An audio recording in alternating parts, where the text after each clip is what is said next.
Alden Richards spotted na hinalikan si Catherine sa noo. May ilang mga nakakita kay Catherine at Alden sa isang public place na kung saan hindi sinasadya na maspatan na hinalikan ni Alden si Catherine sa noo. Alam naman natin na kapag ang isang halik sa noo, ibig sabihin nire-respeto ng taong humalik ang kanyang hinalikan. Maaaring ang nasabing pagkakataon na nakita sila ay yung araw na nag-guest sila sa ASAP.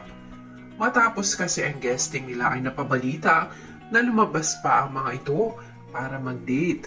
Samantala, kung totoo man ang paghalik ni Alden kay Catherine sa noo, ay wala namang masama dahil pareho naman silang single at napapabalita na may espesyal na relasyon ngayon. Mas kakikiligan pa nga sila ng mga tao kung totoo man iyon. Samantala, nag-viral din ang TikTok ni Alden na kung saan ibinahagi nito ang mga number 1 na love language nito. Kabilang dito ang physical touch, act of service at giving time. Alam na alam natin ito at obvious na obvious naman ito sa mga galawan nila ni Catherine. Hindi lamang yan dahil sa nagdaang video din nila na kung saan nakiki-interact sila kay Maki at nakilala nila ito.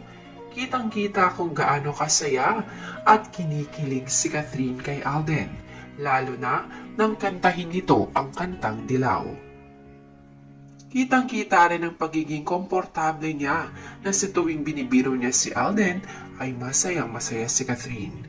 Kagaya na lamang rin ang sinagot niya sa tanong sa Fast Talk. Masaya siya kapag pinagtitripan niya si Alden. At kung mapapansin ninyo, kapag nakatitig lang si Catherine kay Alden at maayos ang buhok ni Alden, ibig sabihin ay nagagwapuhan siya rito. Hindi na nga maitago ni na Catherine at Alden ang tunay na nararamdaman nila sa isa't isa. Maging ang kilig nila sa isa't isa ay hindi na rin talaga maitago pa. Kaya naman marami talaga ang kinikilig rin sa kanila ng mga fans at patuloy na nag-aabang sa update nilang dalawa dahil isa sila ngayon sa source of happiness ng karamihan dahil dahil sa genuinity at purity na binibigay nila sa lahat at syempre ang respeto at pagmamahal nila sa isa't isa na nakikita at napapanood nating lahat. Marami pa nga tayong aabangan na update sa Kaften ngayong linggo.